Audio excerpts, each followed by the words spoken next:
Oke, Assalamualaikum warahmatullahi wabarakatuh. Selamat pagi adik-adik. Untuk hari ini saya akan memberikan penguatan mengenai integral luas dan volume. Di sini berarti kita akan mengaplikasikan integral untuk menentukan luas yang pertama, kemudian menentukan volume dengan 4 metode. Yang pertama ada metode cakram, metode cincin, kemudian dengan luas penampang tertentu, kemudian dengan metode kulit silinder. Oke. Dari luas dulu. Nah, sebenarnya sih kalau kita bercerita integral, jadi integral itu adalah suatu metode yang digunakan tujuan semulanya adalah untuk menentukan luas daerah. Nah, selama ini kan kalau kita SD, SMP itu kan belajar menentukan luas dari bentuk-bentuk yang simetris atau bentuk yang beraturan. Nah, muncul pertanyaan, kalau misalnya daerahnya itu tidak simetris, bagaimana menentukannya? Nah, salah satu metode yang ditawarkan ahli matematika dulu adalah dengan menggunakan integral. Jadi, misalnya ada suatu kurva y sama dengan fx, kemudian membentuk kurva pada bidang xy, di mana f ini kontinu dan tidak negatif pada interval a sampai b.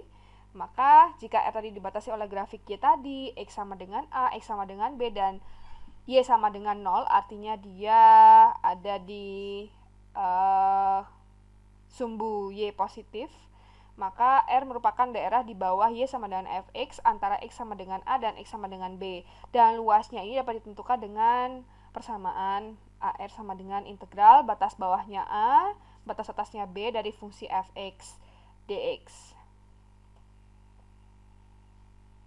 Oke, lalu bagaimana untuk luas daerah di bawah sumbu X? Nah, untuk di bawah sumbu X, maka kita telaah lagi nih bahwa sebenarnya luas itu kan adalah suatu nilainya itu tidak negatif, non negatif. Maka kalau kita menyelesaikan dengan persamaan yang di atas tadi, maka pasti integral fx dx-nya itu kan bernilai negatif, dan itu pasti bukan suatu luasan. Nah, untuk mendapatkannya maka perlu diberi tanda negatif. Jadi kita buat dia merupakan negatif dari luas daerah yang dibatasi oleh y sama dengan fx, x sama dengan a, x sama dengan b, dan y sama dengan 0. Berarti kita beri tanda negatif di depan dari persamaan integral untuk yang persamaan fx-nya itu di bawah sumbu x atau pada daerah sumbu y negatif. Nah, sekarang bagaimana kalau ada dua kurva? Jadi tadi kita belajar tentang kalau ada satu kurva terus dibatasi oleh sumbu x. Nah, sekarang kalau ada dua kurva, yaitu yang pertama kurva fx dan kurva gx, di mana posisinya gx ini ada di bawah dari fx, atau kalau dituliskan dalam persamaan matematis, gx-nya itu kurang dari sama dengan fx pada batas kirinya adalah a dan batas kanannya b. Perhatikan bahwa tandanya lah kurang dari sama dengan ya. Jadi untuk a dan b ini dia termasuk dalam daerah tadi. Nah, untuk daerah ini maka kita lakukan pendekatan potong, taksir atau perkirakan, kemudian kita integralkan. Jadi kalau kita kurangi dari fungsi fx min gx ini, itu kita dapatkan tinggi dari luasan daerah tadi. Nah, berikutnya kita potong-potong ke bagian-bagian kecil yang semakin lama dia mendekati 0. Maka kalau kita lihat di gambar yang di bawah ya. Jadi kalau kita lihat gambar yang di sini, itu ada delta A itu adalah luas dari potongan ini, itu adalah fx min gx, yaitu tingginya dikali lebar. Jadi kan konsep luas kan panjang kali lebar ya. Jadi lebarnya adalah delta x. Ini delta x. Tingginya adalah atau lebarnya adalah fx min gx seperti ini.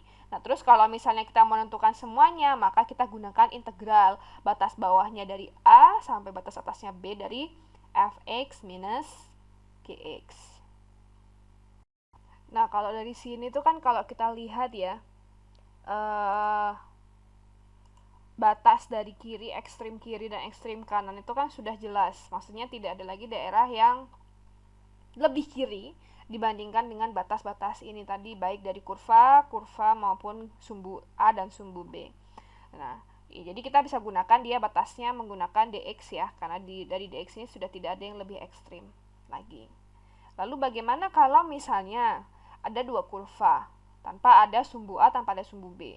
Lalu ketika berpotongan ternyata titik potong A dan B ini tuh masih ada yang lebih ekstrim. Jadi Misalnya A ini adalah titik ekstrim perpotongan dari dua kurva, tapi ada bagian lain dari kurva yang ternyata lebih kiri atau lebih kanan daripada titik potong kedua kurva ini. Nah, kita lihat seperti ini. Maka yang harus kita lakukan adalah kita melakukan potongan horizontal. Kenapa? Kalau kita cek ya, kita tinjau dulu dari sumbu X di sini. Ketika mereka berdua kedua kurva ini berpotongan, ini kan kalau kita lihat di titik kiri dan titik kanan ini, itu ternyata masih ada kurva yang A ini yang lebih ekstrim kiri. Jadi ketika kita apply batas ini 1/4 sampai 4, itu belum mewakili, belum merepresentasikan daerah yang betul-betul di cover oleh kedua kurva ini. Lalu bagaimana caranya? Otomatis yang potongan terhadap delta X ini jelas tidak bisa digunakan. Nah, yang akan kita gunakan adalah potongan horizontal. Kenapa? Sekarang kita tinjau dari sudut pandang, adik-adik melihatnya dari sumbu Y-nya ya. Ketika dua kurva ini berpotongan, kita lihat bahwa ternyata dua titik ini tuh ekstrim vertikal. Jadi tidak ada lagi daerah kurva A maupun kurva B itu yang melebihi dari kedua titik potong ini. Maka yang kita lakukan adalah melakukan potongan horizontal. Dengan batasnya adalah dari -1 sampai 4. Kemudian kita lihat dari potongan horizontal ini yang berada di posisi yang atas mana, yaitu 3Y plus 4/4. That's why diletakkan di sebelah sini. Dan kurva yang ini, yang melengkung ya, kurva kuadrat ini, dia berada di bagian bawah dari. Jadi melihatnya tuh adik putar laptopnya atau bagaimana kertasnya diputar, yang atas itu adalah yang ini, yang bawah itu adalah yang ini. Jadi karena kita menggunakan sudut pandang sumbu Y seperti itu ya. Jadi kita kepalanya, matanya orientasinya dari arah sumbu Y ke atas, maka yang atas adalah yang linier, yang bawah adalah yang lengkung. Jadi posisinya seperti ini, yang linier di sebelah kiri dikurangi dengan yang ini. Nah, itu adalah mengcover daerah ini. Jadi lebih aman. Jadi adik-adik lihat ekstrimnya tuh di mana. Kalau di sumbu X ternyata titik-titik potong ini tidak ekstrim karena masih ada yang lebih kiri. Nah, maka nggak bisa kita pakai delta X, harus kita gunakan delta Y.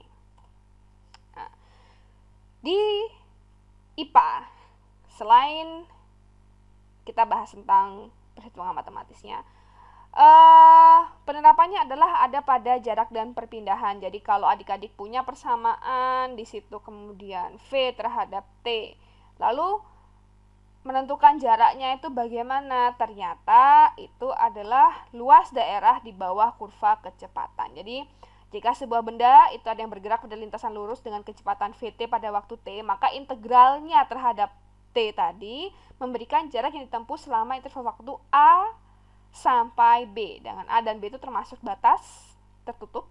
Akan tetapi jika VT-nya negatif, maka berarti benda bergerak ke arah berlawanan. Sehingga kalau kita selesaikan integralnya, ini adalah jarak di B dikurangi, posisi di B dikurangi dengan posisi di A, atau jarak yang B tadi dikurangi dengan A.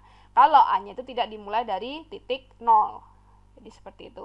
Ya, mengukur perpindahan benda yakni jarak berarah dari posisi semula SA ke posisi SB. Nah, untuk mendapatkan jarak total yang telah ditempuh benda selama A sampai B, maka harus dihitung. Nah, VT-nya ini di harga mutlakan, yakni luas antara kurva kecepatan dengan sumbu T. Jadi luas di bawah kurva kecepatan. Nah, sekarang kita akan coba melakukan latihan soal. Untuk yang pertama ini saya hanya mengambil satu soal saja karena saya rasa untuk 2 sampai 7 ini termasuk proses integral yang sederhana. Jadi kita akan coba menentukan luas daerah R di bawah kurva Y sama dengan X pangkat 4 min 2X pangkat 3. Oke.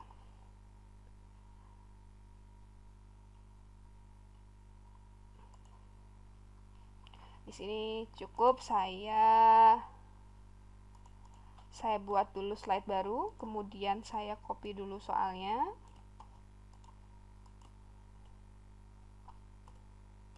Kecil aja ya, biar kita punya daerah untuk menulis yang besar. Nah, ini saya naikkan dulu.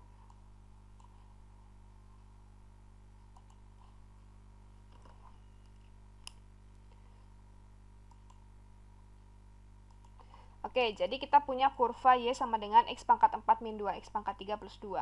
Jadi kita akan mencari dulu. Nah, ini bagaimana sih kalau digambar? Sebelum kita mulai mengerjakan, adik-adik harus punya bayangan bagaimana menggambar kurva ini, baik itu untuk menentukan luas dan volume.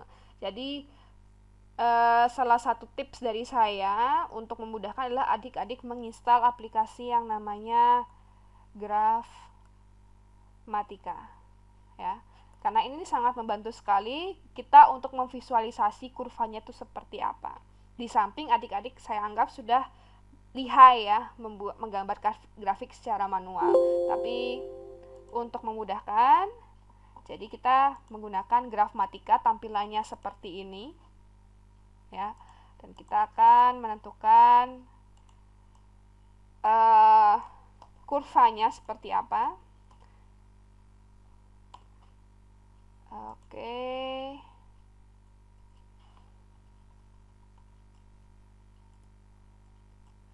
Semua harus diketik ulang ya.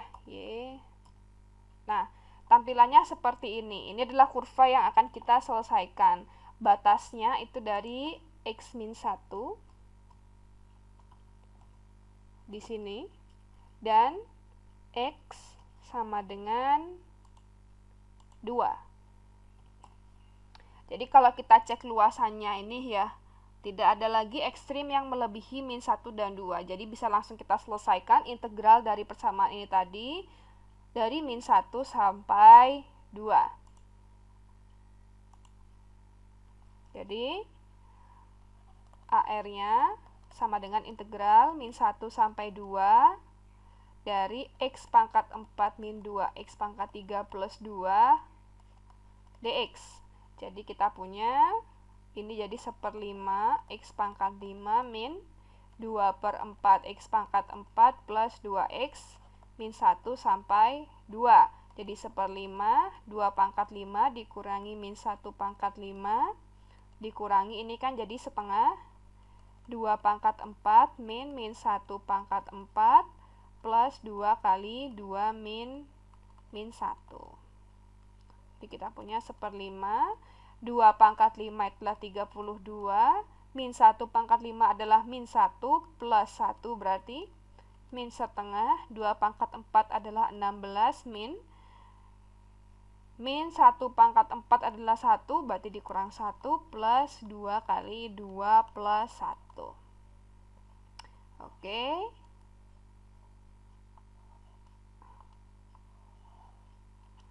Berarti kita punya AR-nya sama dengan 1/5 dikalikan dengan 33 min setengah kali 15 plus 2 kali 3. Berarti 33/5 dikurangi 15/2 plus 6. Ini kurang lebih kalau dibulatkan hasilnya adalah 5,1. Seperti itu.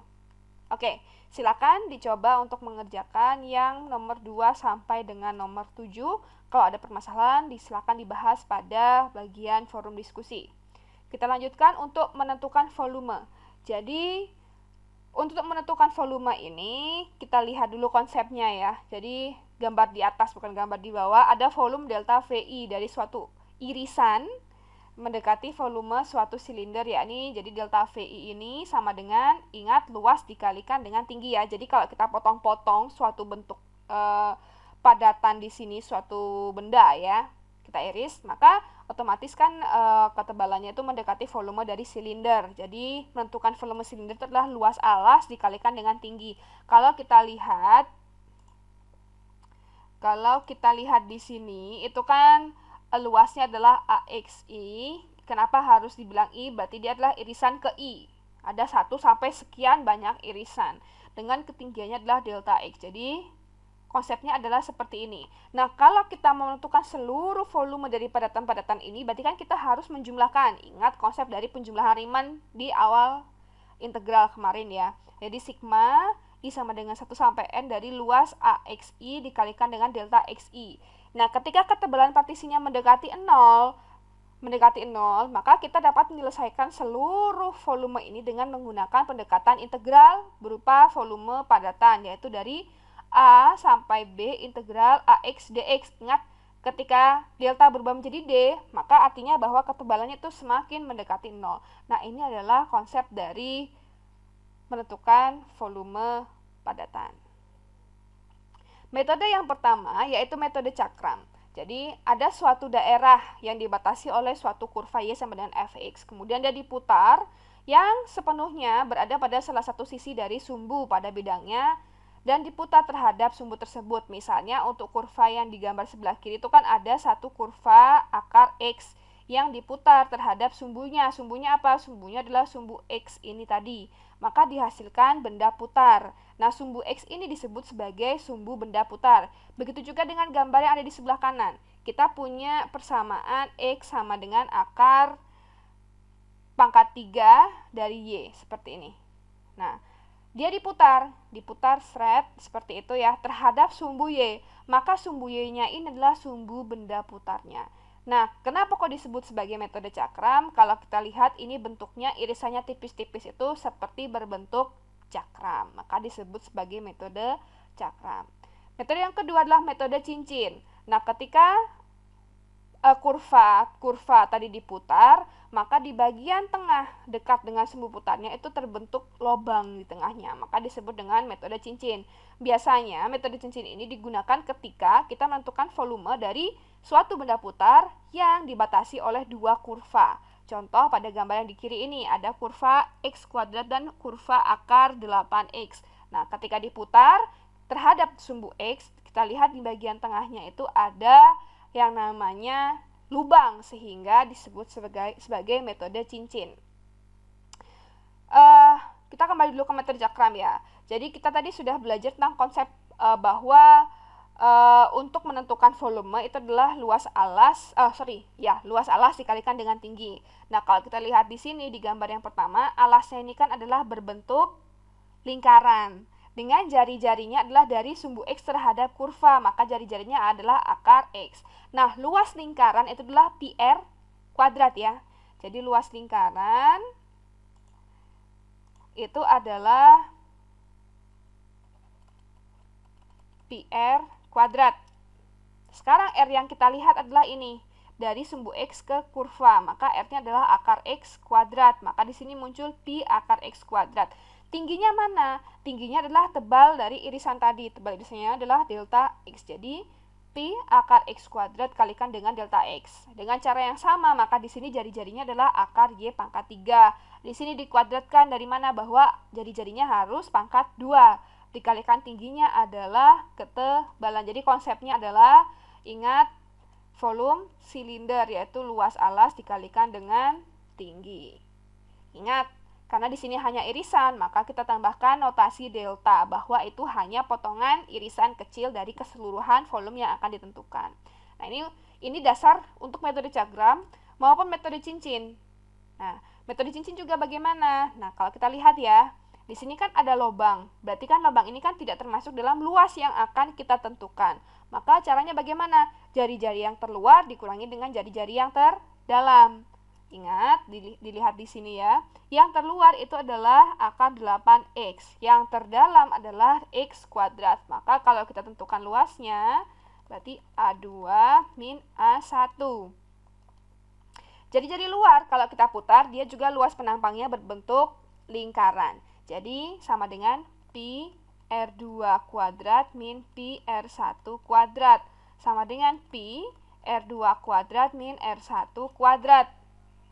Sehingga kalau kita lihat di sini R2-nya adalah jari-jari ini ya, kurvanya itu sendiri yaitu akar 8X kuadrat min jari-jari dalamnya adalah X kuadrat dikuadratkan, sehingga didapatkan delta V-nya itu seperti ini dikalikan dengan tingginya yaitu delta X, karena dia diputar terhadap sumbu X. Dengan cara yang sama maka didapatkan juga yang di sebelah kanan. Nanti kita akan bahas untuk yang di sebelah kanan. Metode ketiga, ini kalau misalnya di soal sudah dijelaskan bahwa penampangnya berbentuk suatu bangun simetris tertentu. Contoh yang pertama, misalnya yang ini adalah bentuk penampangnya adalah persegi. Yang bawah bentuk penampangnya adalah segitiga sama sisi. Maka ingat bahwa volume itu adalah luas penampang dikalikan dengan tingginya. Jadi luas penampangnya adalah sisi kali sisi ya. Karena dia persegi maka sisi kali sisinya sama.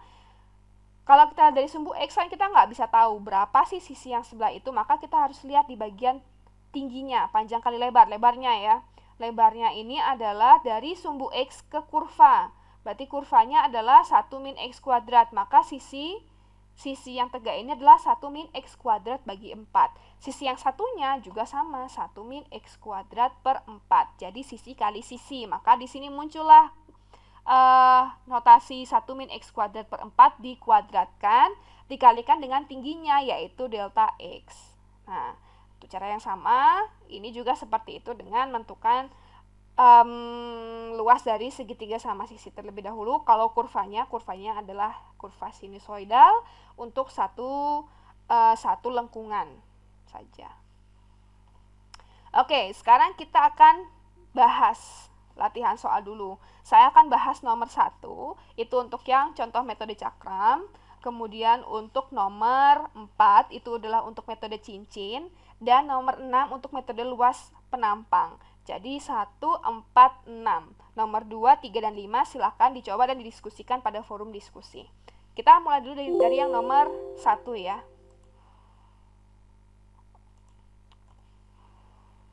Oke. Ingat, langkah pertama adalah adik-adik harus tahu gambar kurvanya itu seperti apa. Kalau tidak tahu gambar kurvanya, maka susah untuk memperkirakan bagaimana sih penyelesaian yang benar. Jadi cara yang mudah adalah dengan menggunakan grafmatika. Kalau misalnya pada saat nanti offline, kan adik-adik mengerjakan sudah tidak bisa menggunakan grafmatika. Nah, ini keunggulannya kalau pada masa pandemi. Jadi silahkan karena jarak jauh menggunakan grafmatika. Tapi nanti ketika sudah offline, harus bisa menggambarkan secara manual. Nah, sekarang kita punya persamaan Y sama dengan akar X. Dibatasi dengan garis X sama dengan 4 dan sumbu X. Dan diputar terhadap sumbu X itu sendiri. Jadi kita harus bisa gambarkan Y sama dengan akar X. Jadi gambarnya adalah seperti ini. Dibatasi juga oleh garis X sama dengan 4. Nah, berarti daerah yang mana? Daerahnya yang ini. Diputar terhadap sumbu X. Jadi kalau saya mau gambarkan di situ, jadi kasarannya kalau saya gambarkan ya, seperti ini Y, ini X, kemudian di sini ada garis X sama dengan 4, lalu saya potong di sini, dan dia diputar terhadap sumbu X. Ini adalah delta X. Lalu volumenya bagaimana? Ingat, kita buat dulu partisinya. Jadi kita taksir terlebih dahulu. Jadi sudah digambar, ditaksir. Delta V-nya, ingat, adalah luas penampang dikalikan dengan tingginya, ketebalannya. Nah, luas penampangnya kan kita dekati dengan lingkaran. Maka Pi, jari-jarinya adalah kurva ini, Y sama dengan akar X. R kuadrat, berarti akar X kuadrat, dikalikan dengan ketinggiannya, yaitu delta X. Nah, itu adalah luasan dari satu cuplik volume saja. Bagaimana dengan untuk menentukan keseluruhan volume? Maka kita selesaikan dengan integral, yaitu integral V, batasnya dari 0 sampai 4, Pi X, delta X-nya menjadi dx, karena kita sudah menganggap bahwa deltanya itu ketebalannya mendekati 0. Nah, tinggal menyelesaikan dengan teknik integral biasa. Berarti Pi setengah X kuadrat dari 0 sampai 4. Jadi Pi sama dengan V sama dengan Pi kali setengah kali 4 kuadrat min 0 kuadrat. Hati-hati di sini ya. Banyak yang keliru mengurangi 4 min 0 baru dikuadratkan. Ini tidak seperti itu. Jadi 4 itu dia punya masuk disubstitusikan sendiri, 0 disubstitusikan sendiri baru dikurangi. Jadi di sini kita punya Pi dikalikan dengan setengah kalikan 16, yaitu 8 Pi. Nah, ini untuk yang nomor 1. Kita lanjutkan untuk yang nomor 4. Nomor 4 ini dengan metode cincin. Oke. Ingat, langkah pertama adalah harus tahu gambarnya.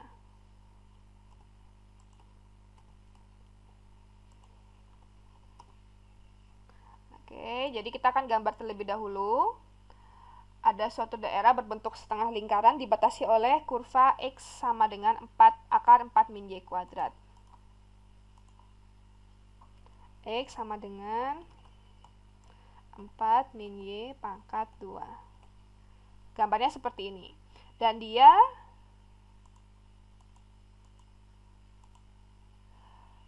diputar terhadap garis X sama dengan min 1. Jadi kita punya gambar X sama dengan min 1. Nah, gambarnya kurang lebih seperti ini. Jadi ada kurva setengah lingkaran dan ada sumbu X sama dengan minus 1. Berarti kita gambarkan dulu di sini.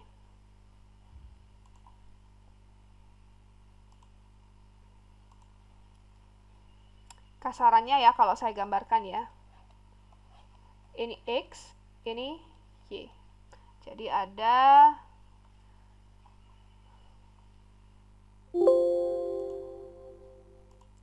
ini jari-jarinya 2, jari-jarinya 2, kemudian ada sumbu X.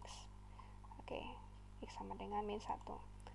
Jadi ini 2, ini 2, dan ini minus 2. Di gambarnya setengah lingkaran seperti ini, tetapi diputarnya adalah terhadap sumbu X sama dengan min 1. Seperti ini ya. Nah, berarti bagaimana? Kalau dilihat ada dua jari-jari.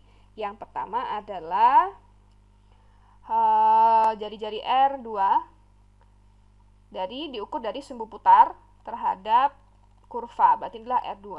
Dan jari-jari R1 dari sumbu putar ke batasnya, yaitu sumbu Y. Jadi ini R1. Nah, potongannya bagaimana? Karena diputar terhadap sumbu Y, maka potongannya adalah ditarik tegak lurus terhadap sejajar sumbu Y ya. Bukan terhadap sumbu Y ya, terhadap sumbu X sama dengan min 1 yang dia sejajar dengan sumbu Y. Nah, ini berarti potongannya seperti ini. Nah, berarti kalau kita masukkan ke logika, delta V sama dengan PR kuadrat T, tinggi, maka jari-jarinya yang mana? Jari-jarinya itu adalah yang luar terhadap yang dalam. Nah, berarti yang luar bagaimana jari-jarinya?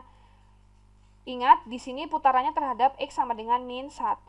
Berarti jaraknya lebih dari sekedar X sama dengan akar 4 min Y kuadrat. Berarti R2-nya adalah akar 4 min Y kuadrat plus 1. Ya, jadi ingat diukur dari sumbu putar. Lalu R1-nya berarti adalah yang jarak dari sumbu putar terhadap Y, yaitu sama dengan 1. Jadi kalau kita masukkan ke dalam persamaan delta V ini, ingat, jadi P R2 kuadrat akar 4 min Y kuadrat plus 1 dikuadratkan.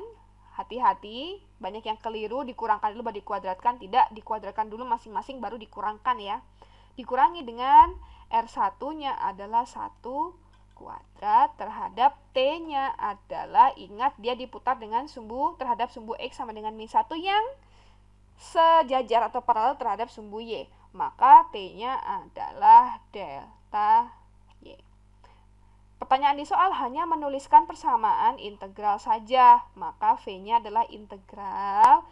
Karena diputar terhadap sumbu Y, maka batasnya adalah dari Y min 2, ekstrim ya, titik ekstrimnya min 2 sampai 2 Pi akar 4 min Y kuadrat plus 1 kuadrat min 1 kuadrat DY.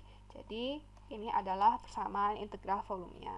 Silakan dicoba jika ingin mencoba berlatih menyelesaikan persamaan integral ini. Oke, soal terakhir dari part 2, yaitu dengan metode luas penampang. Kita akan menggunakan soal nomor 6.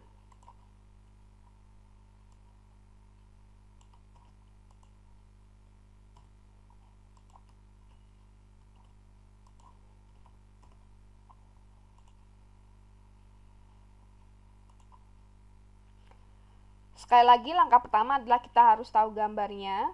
Jadi dasar suatu benda adalah daerah antara salah satu lengkungan. Jadi hanya satu, kita ambil satu lengkungan saja. Y sama dengan sin X.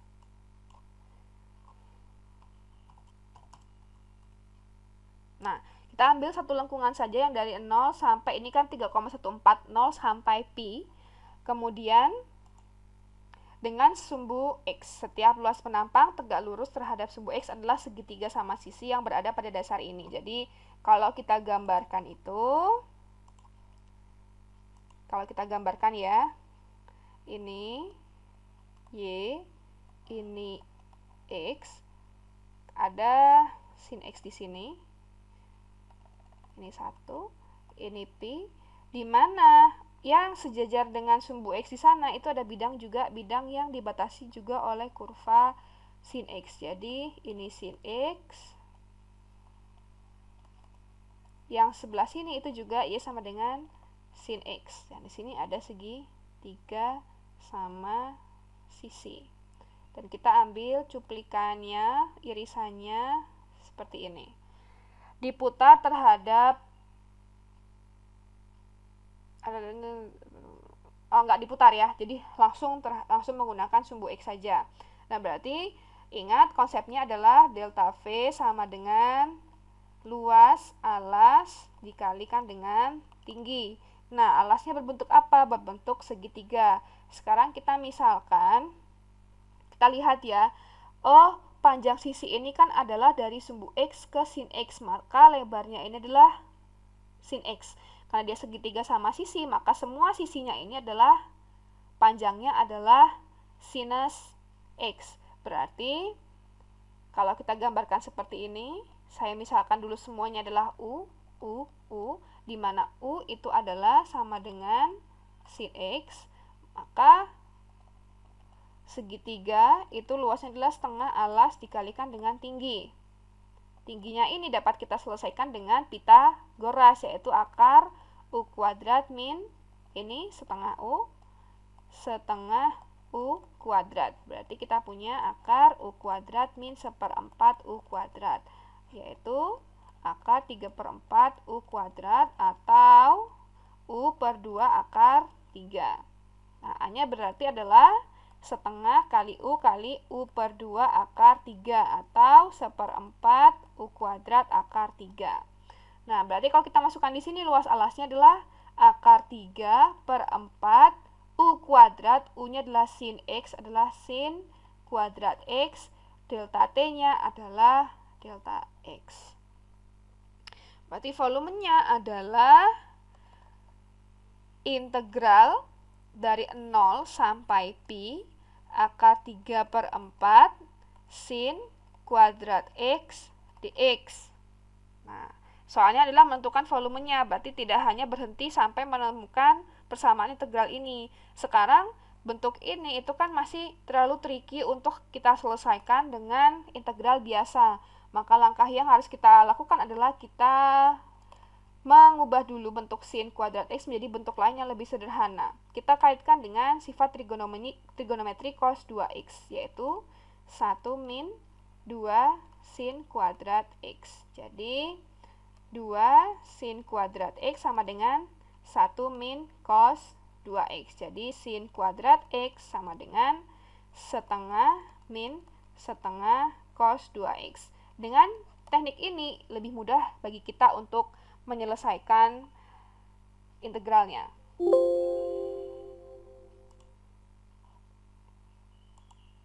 Oke, kita lanjutkan di sini. Jadi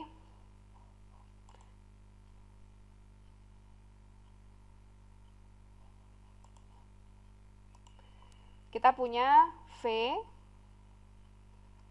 adalah integral 0 sampai pi akar 3/4 sin kuadrat X dx, dan ini sudah kita selesaikan, transformasikan dengan bentuk trigonometri jadi setengah min setengah cos 2x dx. Kita punya akar 3/4. Nah, ini kita selesaikan dulu. 0 t setengah. Nah, ada lagi yang bagian tricky, menyelesaikan integral setengah cos 2x dx. Ini dapat kita selesaikan dengan integral substitusi. Jadi misalnya U-nya adalah 2x, maka du-nya adalah 2 dx. Artinya dx-nya sama dengan du per 2. Berarti ini kita ganti menjadi integral setengah cos U du per 2 sama dengan 1/4 integral cos U du. Integral cos apa? Adalah sin. Jadi kita punya 1/4 sin U plus C. Nah, U-nya apa? U-nya adalah 2X. Jadi 1/4 sin 2X plus C. Nah, C-nya ini tidak kita masukkan ke sini karena konstantanya ini akan digantikan dengan hasil substitusi batas bawah dan batas atas. Jadi kita punya setengah. Ini langsung saja ya. Ini saya hapus dulu. Langsung kita punya setengah X min 1/4 sin 2X batas bawah 0 sampai Pi. Jadi ada akar 3/4. Suku yang pertama setengah Pi minus 0. Suku yang kedua 1/4 sin 2Pi. Sin 2Pi min sin 0. Sin 2Pi itu kan 0, sin 0, 0, berarti tertinggal akar 3/4 dikalikan dengan setengah Pi, yaitu V sama dengan akar 3/8 Pi. Oke, seperti itu untuk nomor 6. Kalau ada pertanyaan nanti silakan disampaikan di forum diskusi di Si Pejar ya. Kita lanjutkan menggunakan metode kulit. Nah, metode kulit ini jadi kalau kita sudah memutar, dilihat di gambar sini ya, dan kita ingin menentukan volume dari lapisan per lapisan. Kita lihat di sini ada jari-jari, ada R1, ada R2. Konsepnya adalah kembali lagi ke konsep silinder, yaitu volume adalah luas alas dikalikan dengan tinggi. Nah, luas alas untuk lapisan ini itu adalah PR2 kuadrat min PR1 kuadrat dikalikan dengan tinggi. Yang tidak lain adalah, kalau kita keluarkan Pi-nya adalah R2 kuadrat min R1 kuadrat, yang merupakan akar-akarnya adalah R2 plus R1 dikalikan dengan R2 min R1. Nah, kalau kita susun kembali, kita kalikan dengan 2, maka yang disuku di dalam ini dibagi 2. R2 plus R1 dibagi 2, ini adalah jari-jari rata. Kemudian hanya ini adalah tinggi. Kemudian R2 min R1 ini adalah ketebalan. Maka volumenya dengan metode kulit ini adalah, ini harusnya delta V ya, karena masih lapisan ya. Delta V sama dengan 2Pi. R ini apa? R ini adalah jari-jari radius dari ini. R2 plus R1 dibagi 2. Kemudian hanya ini itu adalah ketinggian, dan delta R-nya ini adalah ketebalannya. Nah, dari konsep ini kita gunakan untuk menentukan. Misalnya di grafik sebelah kanan ada fungsi fx di sini, dan dia diputar menjadi bentuknya yang di sebelah kanan ini. Yang ini ya, diputar. Maka kita akan menentukan volumenya lapis per lapis. Jadi 2Pi, kemudian rata jari-jarinya adalah X, kemudian tingginya ini dari X sampai ke Fx, berarti tingginya adalah Fx ya, Fx tadi, karena Fx dikurangi dengan 0 adalah Fx. Ketebalannya adalah potongan-potongan ini adalah delta X. Ingat, karena ada delta X, maka batas integralnya adalah yang berada di sumbu X, yaitu dari A sampai B, sehingga volumenya adalah 2Pi integral AB X Fx dx. Nah, untuk latihan soal yang part 3 ini, kita akan menggunakan soal nomor 1. Nah, yang gambarnya sudah ditampilkan di slide sebelumnya yang ini ya. Oke.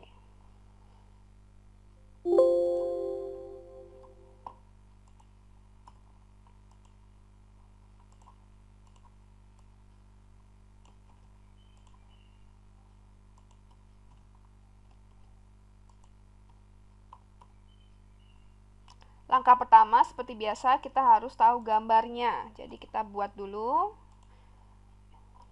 Nah, saya menggunakan grafmatika ini untuk memudahkan ya. Nanti adik-adik tetap harus bisa menggambar. Jadi kalau misalnya pada saat UAS nanti ada soal seperti ini, tetap harus digambar di kertas secara manual. Entah adik-adik memindahkan dari grafmatika atau adik-adik betul-betul menggambar secara manual.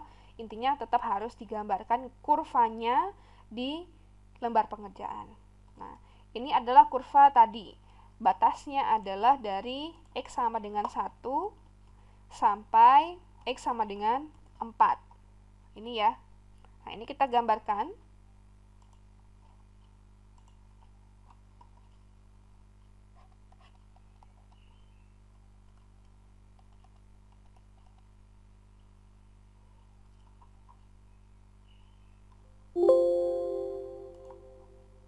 Oke, dengan nilai dari 1 sampai setengah.